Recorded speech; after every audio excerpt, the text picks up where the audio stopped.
할렐루야. 성도 여러분, 무더위 가운데 복된 한 주 보내셨는지요? 우리 이 시간에 마음을 모아서 6월 29일 수요일 저녁 예배를 성부, 성자, 성령의 이름으로 다 같이 드립니다. 우리 함께 사도신경 고백합니다. 나는 전능하신 아버지 하나님, 천지의 창조주를 믿습니다. 나는 그의 유일하신 아들 우리 주 예수 그리스도를 믿습니다. 그는 성령으로 잉태되어 동정녀 마리아에게서 나시고 본디오 빌라도에게 고난을 받아 십자가에 못 박혀 죽으시고 장사된 지 사흘 만에 죽은 자 가운데서 다시 살아나셨으며 하늘에 오르시어 전능하신 아버지 하나님 우편에 앉아 계시다가 거기로부터 살아있는 자와 죽은 자를 심판하러 오십니다. 나는 성령을 믿으며 거룩한 공교회와 성도의 교제와 죄를 용서받는 것과 몸의 부활과 영생을 믿습니다. 아멘. 우리 함께 찬송 393장 찬송하시겠습니다. 예전 찬송가는 447장입니다. 오 신실하신 주 393장입니다. 오 신실하신 주 내 아버지여 늘 함께 계시니 두려움없네. 그 사랑 변찮고 날 지키시며 어제나 오늘이 한결같네. 오 신실하신 주, 오 신실하신 주, 날마다 자비를 베푸시며 일용할 모든 것 내려주시니 오 신실하신 주 나의 구주. 봄철과 또 여름 가을과 겨울 해와 달 별들도 다 주의 것. 만물이 주 영광 드러내도다. 신실한 주 사랑 나타내네. 오 신실하신 주, 오 신실하신 주, 날마다 자비를 베푸시며 일용할 모든 것 내려주시니 오 신실하신 주 나의 구주. 내 죄를 사하여 안위하시고 주칠이 오셔서 인도하네. 오늘의 힘되고 내일의 소망 주만이 만복을 내리시네. 오 신실하신 주, 오 신실하신 주, 날마다 자비를 베푸시며 일용할 모든 것 내려주시니 오 신실하신 주 나의 구주. 아멘. 하나님께서 오늘 저녁 우리에게 주신 말씀 출애굽기 17장 1절에서 7절입니다. 출애굽기 17장 1절에서 7절, 구약성경, 제가 가진 성경으로 구약성경 108페이지입니다. 출애굽기 17장 1절에서 7절 말씀을 받들어 봉독합니다. 이스라엘 자손의 온 회중이 여호와의 명령대로 신 광야에서 떠나 그 노정대로 행하여 르비딤의 장막을 쳤으나 백성이 마실 물이 없는지라. 백성이 모세와 다투어 이르되 우리에게 물을 주어 마시게 하라. 모세가 그들에게 이르되 너희가 어찌하여 나와 다투느냐? 너희가 어찌하여 여호와를 시험하느냐? 거기서 백성이 목이 말라 물을 찾음에 그들이 모세에게 대하여 원망하여 이르되 당신이 어찌하여 우리를 애굽에서 인도해 내어서 우리와 우리 자녀와 우리 가축이 목말라 죽게 하느냐? 모세가 여호와께 부르짖어 이르되 내가 이 백성에게 어떻게 하리이까? 그들이 조금 있으면 내게 돌을 던지겠나이다. 여호와께서 모세에게 이르시되 백성 앞을 지나서 이스라엘 장로들을 데리고 나일강을 치던 내 지팡이를 손에 잡고 가라. 내가 호렙산에 있는 그 반석이 거기서 내 앞에 서리니 너는 그 반석을 치라. 그것에서 물이 나오리니 백성이 마시리라. 모세가 이스라엘 장로들의 목전에서 그대로 행하니라.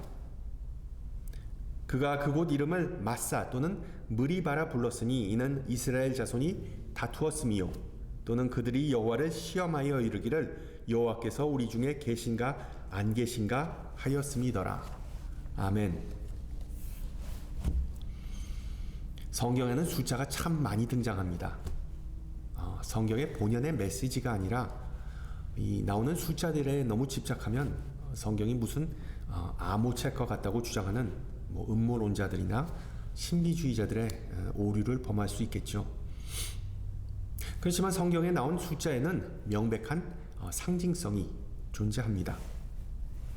알다시피 숫자 3 그리고 7은 완전함과 그리고 하나님을 가리키는 숫자지만 6이라는 숫자는 인간의 숫자이자 6이 3번 반복되면 그러니까 3번 6번이 6이 3번 완복하게 반복되면 666 그것은 바로 짐승의 숫자 적그리스도를 나타냅니다. 또한 성경에 많이 나오는 숫자 중에 40을 꼽을 수 있습니다. 40은 주로 시련, 검증 그리고 환난을 뜻합니다. 예를 들어 모세는 시내산 꼭대기에서 율법 돌판을 받기 전에 40일 동안 기도하면서 기다렸고 그리고 엘리야 선지자는 호렙산에서 아합 왕의 핍박을 피해서 물과 음식 없이 40일을 견뎌야만 했습니다. 요나 선지자는 니느웨 성읍에서 회개의 메시지를 40일 동안 아수르 사람들에게 선포하였고 또 예수님도 공생의 사역을 시작하기에 앞서 이 40일 동안 광야에서 금식하면서 준비하셨죠.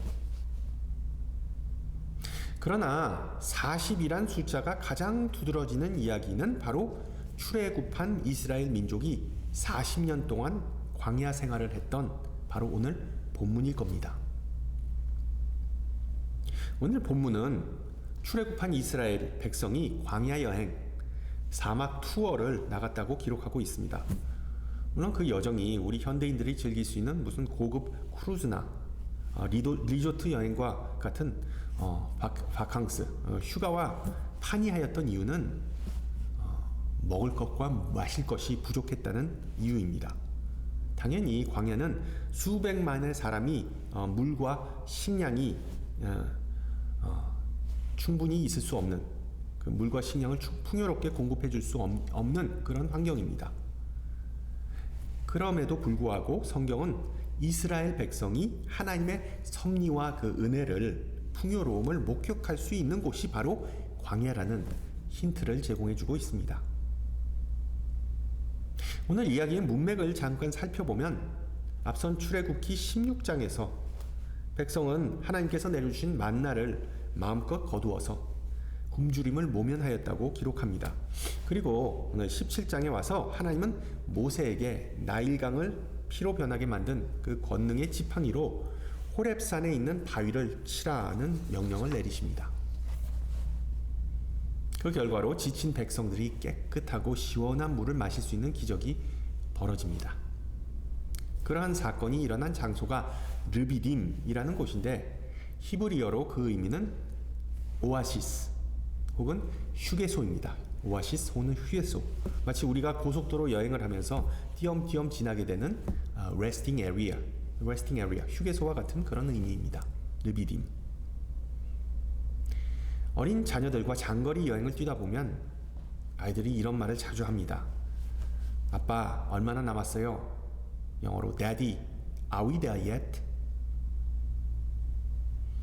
눈치가 없거나 아니면 운전을 하는데 좀 지친 부모는 거의 다 왔어, 조금만 참아 라고 대꾸하지만, 아이들이 전하고자 하는 메시지는 아빠 나 힘들어요, 조금 쉬었다 가요 라는 그런 의미입니다. 그럴 때는 빨리 목적지에 도착하고자 하는 그 마음을 잠시 접어두고, 시간 아깝다는 생각을 좀 접고 무조건 차를 세우고 쉬었다 가는 것이 남은 여행을 수월하게 평화롭게 하는 비결입니다. 제가 미국에 와서 휴게소를 들린 후 느낀 점은 정말 휴게만 하는 곳, 쉬었다 가는 곳이구나 였습니다. 화장실 딱 1개, 그리고 주유소 1-2개, 그리고 그 주변에 햄버거 가게 2-3개가 모인 것이 끝. 반면에 한국 휴게소, 소위 만남의 광장으로 불리는 곳을 가보신 분들은 아시겠지만, 그것은 정말 놀라운 곳입니다. 그것은 정말 쉬었다만 가는 곳이 아니라 정말 놀고 가는 곳입니다.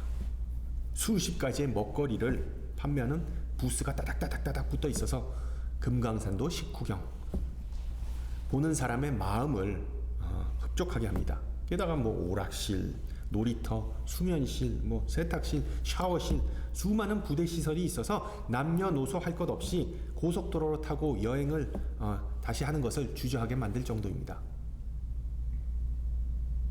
오늘 본문에 묘사된 이스라엘 백성들의 행동은 휴게소에 들리자고 조르고 생떼 쓰는 아이들의 모습과 유사합니다. 여행이 견디기 힘들고 짜증난다고 지도자 모세를 협박하는 것이 아니라 돌로 쳐 죽이고자 하는 모습은 이 백성이 얼마나 철이 없고 인내심이 없고 사람이 되려면 정말 갈 길이 멀다라는 그런 모습을 우리에게 보여주고 있습니다. 그 바로 전장 출애굽기 16장에서 만나로서 자신들의 배를 가득 채운 그 하나님을 기억하지 못하는 성향, 하나님을 의지하지 못하는 반응은 다름 아닌 바로 우리 인간 본연의 모습이겠죠. 인간은 어려울 때 남에게 받은 도움의 손길, 남에게 받은 은혜를 순간적으로 감사하지만 얼마 시간이 지나면 너무 쉽게 망각합니다. 예수님도 이스라엘 백성과 마찬가지로 광야 생활을 하셨지만 오직 금식하시면서 하나님만을 기억하고 하나님의 뜻에만 초점을 맞추셨던 것을 생각해보면, 인간은 집 나가서 적당히 배고프고 고생해야 성숙해지고 사람이 된다, 하나님의 일을 좀 감당할 수 있게 된다는 그 이치를 우리는 배울 수 있습니다. 마찬가지로 어린 자녀가 밥 안 먹는다고 부모가 끝까지 쫓아다니면서 먹여주면 버릇 나빠지는 것 또한 같은 맥락이겠죠. 모든 것은 좋은 훈련 그리고 좋은 습관에서 비롯됩니다. 하나님을 불신하여 벌을 받고 회개함으로 용서받고 회복되는 선조들의 이러한 나쁜 버릇과 그리고 반복되는 패턴이 후대까지 이어지는 것을 우리는 구약의 역사서들 가운데서 발견할 수 있습니다. 결국 배은망덕화 그리고 참을성 없는 마음, 이 두 가지의 특징이 이스라엘 백성의 광야 여정을 망쳐버렸는데, 약속의 땅 가나안에 들어간 후손들마저 이 영적인 교훈을 터득하지 못하고 내내 그 실수를 반복하고 고생하는 모습이 성경에 기록되어 있죠. 무엇이 본질적인 문제였을까요? 하나님의 능력과 선하심에 대한 증거가 부족했던 것은 결코 아니었습니다. 홍해가 갈라지고 막강한 애국 군대가 몰살당하는 것을 자신들의 눈으로 똑똑히 확인했습니다. 주야로 불기둥과 구름기둥이 자신들을 인도하는 그 초자연적인 현상을 똑똑히 목격했습니다. 백문이 불여일견이라지만 이스라엘의 경우 하나님의 역사하심을 보면 볼수록 믿음이 자라는 것이 아니라 모세와 하나님에 대한 불신과 원망의 목소리만 커졌습니다. 하나님께서 자신들을 충분히 사랑하고 보살피시지 않는다는 왜곡된 마음, 스포일된 그 모습이 점점 더 보여지게 된 것이죠. 그런데 이상하게도 오늘 읽은 본문에서 하나님은 이스라엘의 이러한 버릇없는 행위를 그냥 놔두고 그리고 꾸짖으시지 않습니다. 왜일까요? 이 르비딤 사건이 벌어진 시점을 자세히 보면 이스라엘 백성이 시내산에 도착해서 하나님의 율법을 아직 받지 못한 그런 상황이었습니다. 즉 하나님으로부터 직접적인 가르침을 받지 못했을 때, 율법을 아직 몰랐을 때, 옳고 그름에 대한 개념이 아직 서지 않았기 때문에 오늘 본문에서만큼은 하나님께서 그 이스라엘의 불신에 대해 노하시지 않고 그냥 눈 감으시고 은혜롭게 넘어가신다고 추측할 수 있는 대목이죠.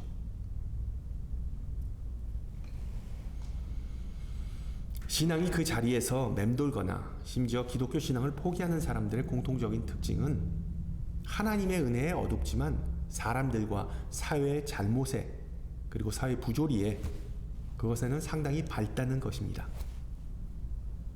목회자인 처지에서 볼 때 그분들이 하나님으로부터 받은 은혜와 축복을 선하게 보이는데 정작 본인들은 그 은혜를 보지 못하거나 아니면 그 은혜를 당연히 여기더군요.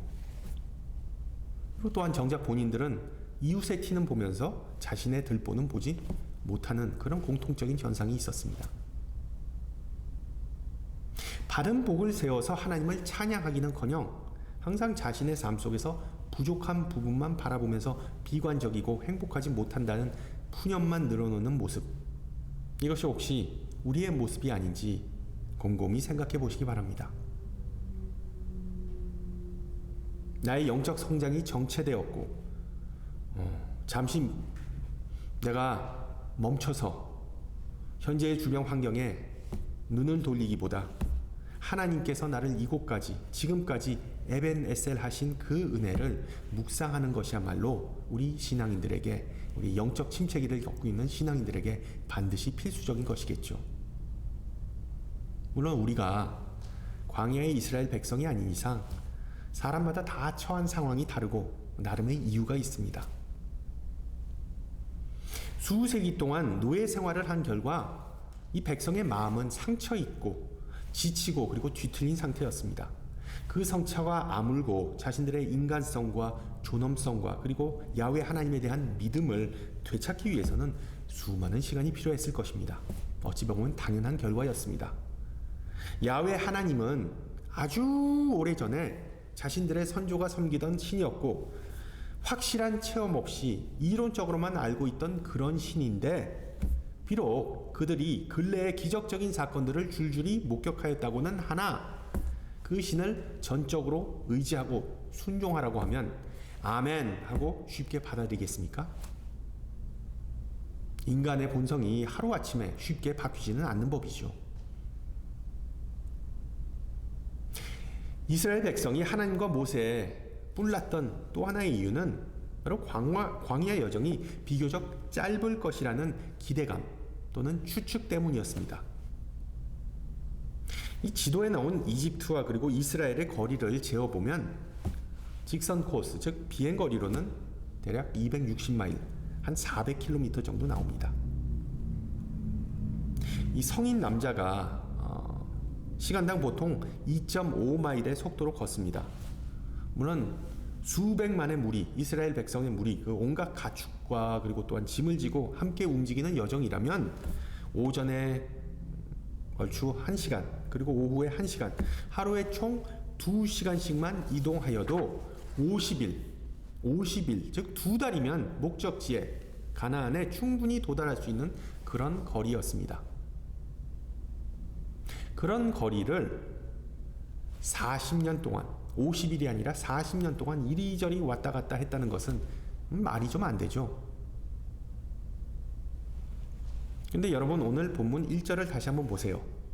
이스라엘 자손의 온 회중이 여호와의 명령대로 신광야에서 떠나 그 노정대로 행하여 느비심의 장막을 쳤으니, 바꿔 말하면 광야 여행은 계획 없이 정처 없이 대책 없이 뺑글뺑글 도는 그런 허술한 여행이 아니라 하나님께서 노정대로 즉 그 모든 일정을 기획하셨다고 성경은 말해줍니다.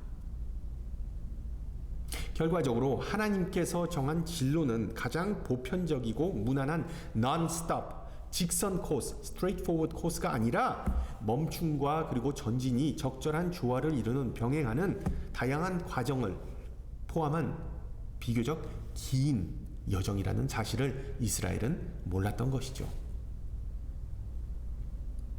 따라서 이스라엘 백성이 목적지에 신속하게 도착하고자 하는 마음과는 다르게 하나님은 복잡하고 그리고 짧게 끊어지는 광야 투어가 백성들에게 필요하다고 판단하셨습니다. 광야 여정이 무슨 인기 있는 한류 드라마도 아니고 아까 말씀드렸듯이 어떤 고급 럭셔리 크루즈 여행도 아닌데 하나님은 왜 그렇게 시간을 질질 길게 끌었을까요? 그 이유는 하나님과 백성들 모두에게 광야 여행은 서로를 알아가고 맞춰가고 밀접한 관계를 쌓을 수 있는 둘도 없는 기회였기 때문입니다. 능숙한 관광 가이드처럼 하나님은 그 여정의 기간과 그리고 코스를 직접 설계했지만 백성의 눈에는 그것이 그냥 광야에서 방황하는 모습으로밖에 비치지 않았던 것이죠. 그래서 모세 그리고 하나님이 무능하다고 대책이 없다고 욕하고 원망했던 것입니다. 지금 우리 교회 아동부가 VBS를 하는 중인데 저는 어린 시절 여름 성경학교 마지막 날 밤에 진행한 행사 철로 역정이 가끔 떠오르곤 합니다. The Pilgrim's Progress 라는 이 책은 바로 기독교 작가 존 버니언이 저술한 고전 중의 고전인데 그 주인공은 크리스천, 즉 예수쟁이라는 허구의 인물입니다. 이 인물이 하늘나라로 가는 순례를 하면서 온갖 종류의 사람, 좋은 사람, 나쁜 사람, 그리고 믿음의 사람, 아니면 타락한 사람, 유혹하는 사람, 아니면 기도하는 사람, 그런 사람들을 다양한 장소에서, 다양한 스탑에서 만나게 됩니다. 그 철로 역정의 이야기를 본떠서 교사들은 아이들에게 그들의 신앙 여정에 대해 몸소 체험하라고 다시 한번 생각할 기회를 제공하는 참 인상 깊은 그런 프로그램이었습니다.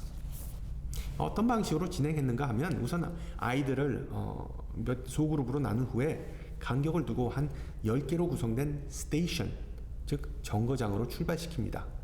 그래서 첫째 스테이션, 첫째 스탑은 조용한 룸인데 거기서 아이들에게 생각나는 죄를 일일이 적게 합니다. 그 다음 정거장은 법정인데 재판관의 역할을 하는 교사가 그 기록한 죄의 목록을 쭉 훑어본 후에 아이들에게 유죄다라고 판결을 냅니다. 그리고 그 아이들이 가는 다음 장소가 바로 지옥입니다.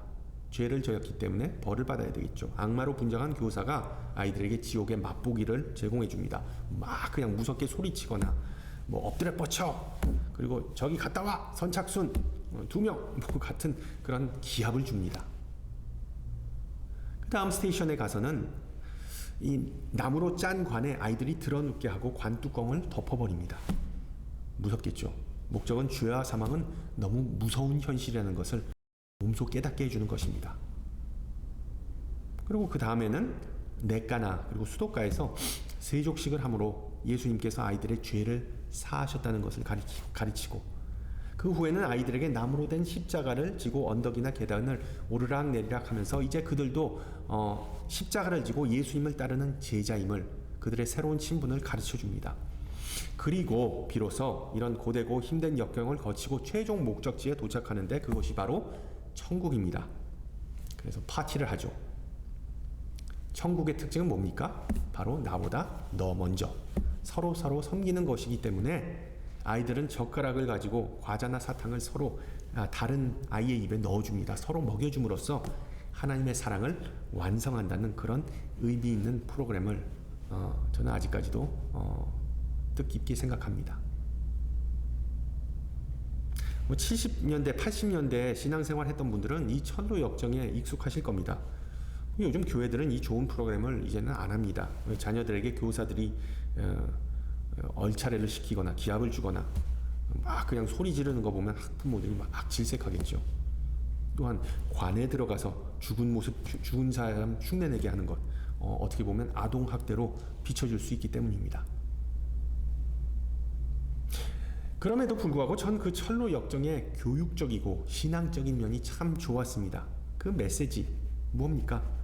천국으로 향하는 여정은 고속도로 여행과는 다르게 피곤하고 그리고 서럽고 무섭고 수많은 멈춤과 우회를 포함하고 있다. 성도 여러분, 그것이 바로 저와 여러분이 기꺼이 선택한 신앙생활, 신앙 여정의 특징 아니겠습니까? 나는 꽃밭길만을 걸어야 한다라는 생각을 가지고 예수님을 따라가는 제자는 대수가 없는 노릇입니다.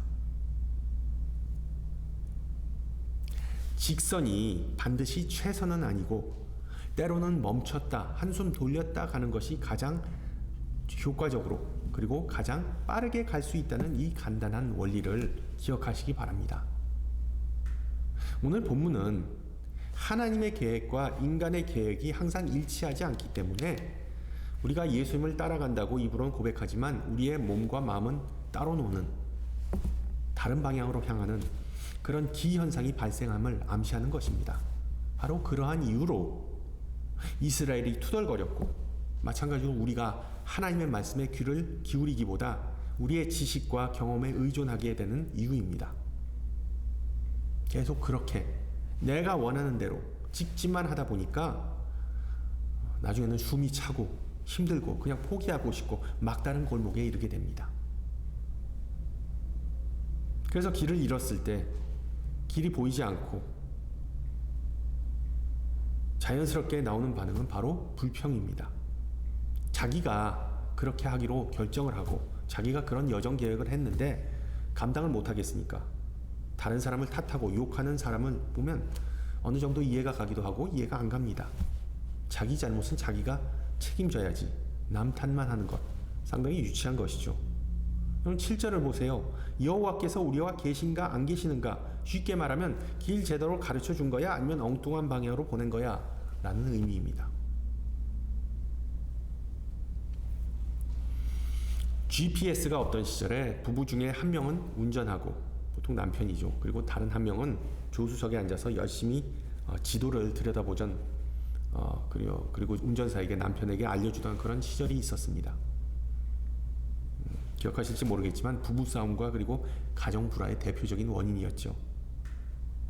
제가 예전에 얼핏 들은 이야기인데 어떤 선배 목사님이 신방을 가다가 사모님이 지도를 제대로 못 읽어서 삥 돌아가게 되었고 서로 다투고 결국 고속도로 그 숄더에 사모님 내리라고 해가지고서는 사모님을 내려놓고 그냥 혼자 자기가 신방 가버린 교계에서는 정말 레전드급인 일화가 있습니다.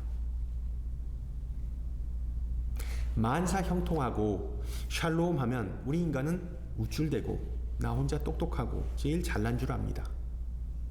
그러나 하나님께서 우리 인생 여정에 계획하신 스탑, 휴게소 즉 르비딤에 멈추는 순간 우리는 잘 가다가 왜 이러지? 우리의 시야는 좁아지고 조바심을 내고 의심하고 불평하기 시작합니다. 그것이 바로 7절에 나온 마사와 그리고 무리바의 의미입니다. 마사는 히브리어로 여호와를 시험하다, 의심하다. 그리고 무리바는 우리가 서로 다투었다라는 뜻입니다. 그런 순간에 불평불만이 아닌 호렙산 반석 위에 계신 하나님께 눈을 돌리고 찬양하기를 소망합니다. 히브리 민족을 포함한 고대 민족들에 있어 광야, 그러니까 윌더네스는 귀신과 그리고 또한 사악한 영이 가득하고 영적으로 위험하고 불결한 장소를 의미했습니다. 성전과 같이 하나님을 만나는 장소와는 다르게 광야는 신을 만나는 장소가 절대로 아니었던 것이죠. 우리 신앙인들은 구약의 이스라엘 백성과 같이 중동 지방의 성지순례 가서 광야 투어를 체험할 필요는 없습니다. 넓은 의미에서 우리가 사는 이 세상은 이미 광야와 같은 곳이기 때문에 우리는 날마다 수많은 유혹과 도전에 노출된 삶을 살아야만 합니다. 그런 메마른 광야 생활 속에서도 반석에서 시원한 물을 흐르게 하시는 하나님의 신실함을 믿으시기를 소망합니다. 잠언 16장 9절 사람이 마음으로 자기의 길을 계획할지라도 그의 걸음을 인도하시는 이는 여호와이시니라. 되돌아보면 하나님께서 계시지 않았을 것 같은 상황과 하나님을 도저히 만날 수 없었을 것만 같은 장소에서 우리는 하나님께서 인도하셨구나 라는 사실을 깨닫게 됩니다. 이것이 바로 이스라엘 백성이 배워야 할 인생 그리고 신앙 교훈이었던 것이죠. 르비딤은 다름 아닌 만남의 광장이었습니다. 그곳은 수많은 인생 여정의 휴게소 중에 별 볼 일 없는 곳이 아닌 하나님을 만나는 바로 그곳이었던 것입니다. 이것을 몰랐기 때문에 르비딤이라는 오아시스에 도착해서도 이게 뭐야? 뭐 별거 없잖아 라고 외쳤고 행복이 아닌 불행으로 가는 지름길을 택하였습니다. 아프리카 속담에 빨리 가려면 혼자 가고 멀리 가려면 함께 가라 라는 말이 있습니다. 여러분 기억하세요. 광야 여행이 고되고 힘들지만 좋은 이유는 하나님께서 우리와 동행하시기 때문입니다. 예수님께서도 그 사실을 아셨기 때문에 하나님과 동행하기 위해 광야에 일부러 나가셨던 것 아니겠습니까? 그리고 광야라는 곳에서 비로소 성령이라는 인생과 신앙 여정에 있어 가장 믿을 만한 나침판이자 지도를 발견하게 되셨던 것이죠. 따라서 하나님의 임재하심이 멀게만 느껴지거나 성령님의 역사하심이 아예 없는 듯 할 때 우리가 잠깐 하던 일을 손에서 내려놓고 광야로 나가는 것, 혼자 스스로 다른 사람들과 거리를 두고 하나님을 찾는 그런 모습, 즉 일상의 스탑 버튼을 누르고 변화를 기다리는 것이 정답입니다. 인간의 힘으로 성령님을 조작하거나 움직일 수는 없지만 성령님을 초대하는 가장 좋은 방법은 하나님의 은혜를 기억하고 그 은혜를 찬양하는 것이겠죠. 신앙 여정의 수많은 르비딤, 마사 그리고 무리바에 봉착할 때마다 우리는 그것들을 장애물이 아닌 기회로 기쁘게 받아들이실 때 소망의 하나님께서 여러분의 마음과 삶을 기쁨과 위로와 평화로 채워주시기를 간절히 축원합니다. 함께 기도합니다. 귀하신 주님, 오늘 저녁 말씀을 통해 우리와 함께 하시고 지친 우리의 심신을 소생케 하시고 지혜 주심을 감사드립니다. 이스라엘 백성들의 여정 이야기를 통하여 하나님의 섭리하심은 인간의 지식과 경험을 훨씬 뛰어넘고 항상 신실하심을 배웠습니다. 우리가 기도하고 간구할 때 응답이 없거나 아니면 우리의 예측과는 다른 길로 향하게 될 때 불신의 눈이 아닌 신앙의 눈으로 하나님을 바라보게 하시고 한 발자국 뒤로 물러나서 하나님의 인도하심과 선하심을 믿고 순종하는 마음을 회복하게 하옵소서. 우리의 선한 목자가 되신 주님의 발자취를 따르는 것이 생명에 이르게 하는 길임을 알고 고백하게 하옵소서. 함께 주님 가르쳐 주신 기도합니다. 하늘에 계신 우리 아버지, 아버지의 이름을 거룩하게 하시며 아버지의 나라가 오게 하시며 아버지의 뜻이 하늘에서와 같이 땅에서도 이루어지게 하소서. 오늘 우리에게 일용할 양식을 주시고 우리가 우리에게 잘못한 사람을 용서하여 준 것 같이 우리 죄를 용서하여 주시고 우리를 시험에 빠지지 않게 하시고 악에서 구하소서. 나라와 권능과 영광이 영원히 아버지의 것입니다. 아멘. 네, 벌써 6월 마지막 주네요. 2022년 벌써 반이 지나갔는데 세월 참 빨리 가죠. 예. 그리고 또한 이 무더운 여름 가운데서도 우리 아이들 아까 말씀드렸듯이 열심히 VBS를 하고 있습니다. 우리 아이들이 예수님 만나고 그리고 말씀을 더욱더 배워서 신앙이 무럭무럭 성장할 수 있게 기도 좀 해주시고요. 그리고 또한 다음 달에 있을 유스 행사, 유스 수련회에서도 또 아이들이 레이크타워에 가네요. 예, 그곳에 가서도 아이들이 새롭게 신앙이 자라고 그리고 회복되는 그런 귀한 역사가 있기를 많은 기도 부탁드립니다. 한 주간 평안하시고요. 다음 주 이 시간에 뵙겠습니다. 샬롬.